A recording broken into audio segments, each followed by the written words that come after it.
ایک دفعہ کا ذکر ہے کہ عبداللہ ابن مبارک کے دل میں حضرت بہلول دانا رحمۃ اللہ علیہ سے ملاقات کا شوق پیدا ہوا۔ کسی نے عبداللہ کو بتایا کہ بہلول صحرا میں ملے گا۔ عبداللہ صحرا کی جانب روانہ ہوئے۔ ایک جگہ اس نے حضرت بہلول کو دیکھا کہ ننگے سر اور ننگے پاؤں یا ہو پکار رہا ہے۔ عبداللہ قریب گیا اور سلام کیا۔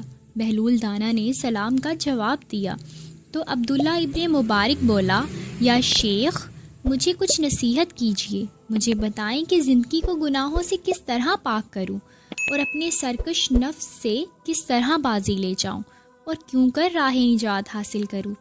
حضرت بہلول دانا نے بڑی سادگی سے کہا، بھائی، جو خود عاجز اور پریشان ہے اس سے کوئی دوسرا کیا امید رکھ سکتا ہے؟ میں تو دیوانہ ہوں، تم جاؤ کسی عقل مند کو تلاش کرو جو تمہاری فرمائش پوری کر سکے۔ عبداللہ نے سینے پر ہاتھ رکھا اور بولا، بہلول، اسی لیے تو یہ ناچیز آپ کی خدمت میں حاضر ہوا ہے۔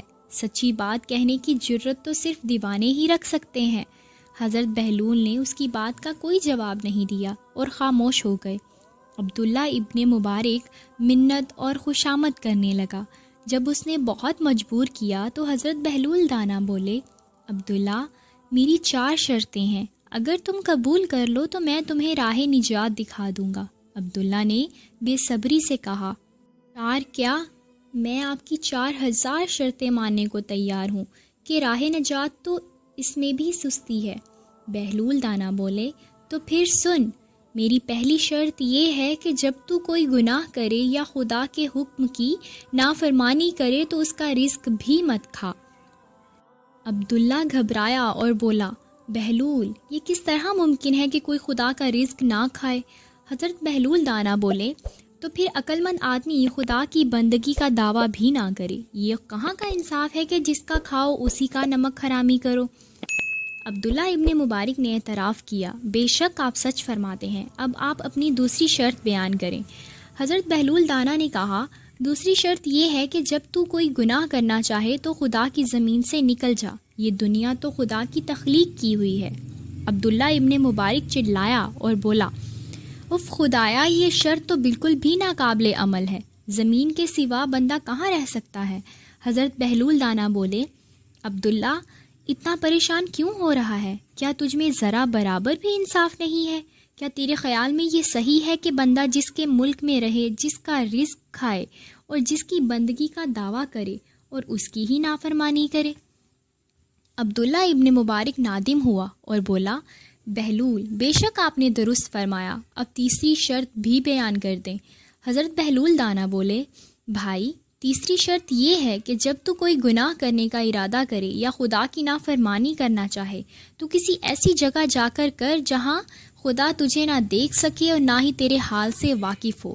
جب تجھے کوئی ایسی جگہ مل جائے جہاں تجھے خدا نہ دیکھے تو پھر جو تیرا دل چاہے کر۔ عبداللہ بے حد پریشان ہوا اور بولا، جناب شیخ بہلول، یہ شرط بھی ویسی ہی کٹھن اور ناقابل عمل ہے۔ خدا تو حاضر و ناظر ہے، وہ عالم الغیب ہے، وہ سب کچھ جانتا اور دیکھتا ہے، تو پھر ایسی کون سی جگہ ہے جو اس سے پوشیدہ اور اوجھل ہے؟ بہلول دانا بولے، عبداللہ، جب تو یہ جانتا ہے کہ وہ حاضر و ناظر ہے تو پھر کیا کسی بندے کو زیب دیتا ہے کہ وہ خدا کی زمین پر رہے، اس کا رزق کھائے، اس کے سامنے ہی اس کی نافرمانی کرے اور پھر بھی اس سے بندگی کا دعویٰ ہو؟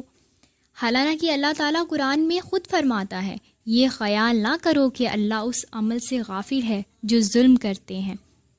عبداللہ نے پشیمانی سے کہا، بہلول، میں لاجواب ہوں، اب آپ اپنی چوتھی شرط بیان کریں۔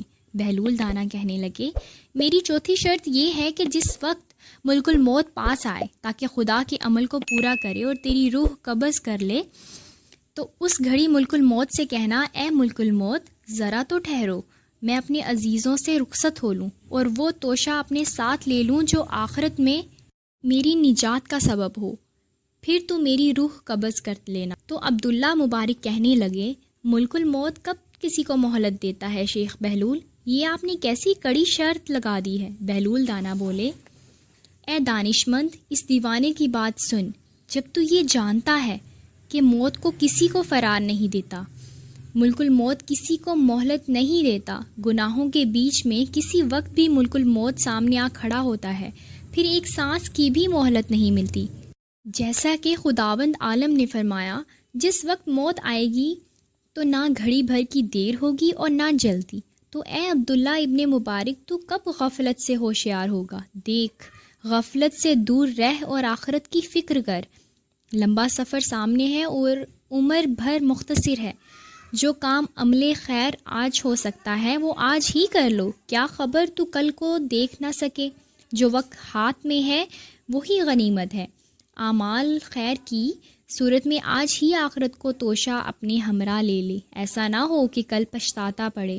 یہ سن کر عبداللہ مبارک کا سر جھکتا چلا گیا، اس کی زبان گنگ ہو گئی۔ تو حضرت بہلول دانا نے کہا، عبداللہ، تم نے خود ہی مجھ سے نصیحت کرنے کی خواہش کی تھی جو تمہیں راہ نجات دکھا دے، تم نے اب سر کیوں جھکا لیا ہے؟ تمہاری زبان پر تالا کیوں پڑ گیا ہے؟ تم آج میرے سامنے لاجواب ہو گئے ہو، تو جب کل روز محشر تم سے پوچھ گچھ ہوگی تو تم کیا جواب دو گے؟ یا اس دنیا میں ہی اپنا حساب صاف کرو تاکہ کل کے خوف سے پناہ میں آ جاؤ۔ عبداللہ نے جھکا ہوا سر اٹھایا اور سچائی سے بولا، جناب شیخ بہلول، میں نے آپ کی نصیحت کو دل و جان سے سنا ہے اور اس سے حرز جاں بنا لوں گا۔ آپ نے مجھے اپنا مرید بنا لیا ہے۔ لوگ تو آپ کو یوں ہی دیوانہ کہتے ہیں، ورنہ کون نہیں جانتا کہ آل محمد صلی اللہ علیہ وسلم کی صحبت اور محبت نے آپ کو یگانہ روزگار بنا دیا ہے۔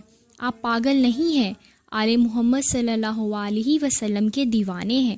یہ سن کر حضرت بہلول نے اپنی گدڑی اٹھائی اور یہ کہتے ہوئے چل پڑے، بندے کو لازم ہے جو کچھ کرے خدا کے حکم سے کرے، اور جو کچھ کہے سنے خدا کے حکم سے، کیونکہ وہ بندگی کا دعویٰ رکھتا ہے اور خود کو خدا کا بندہ بھی کہتا ہے۔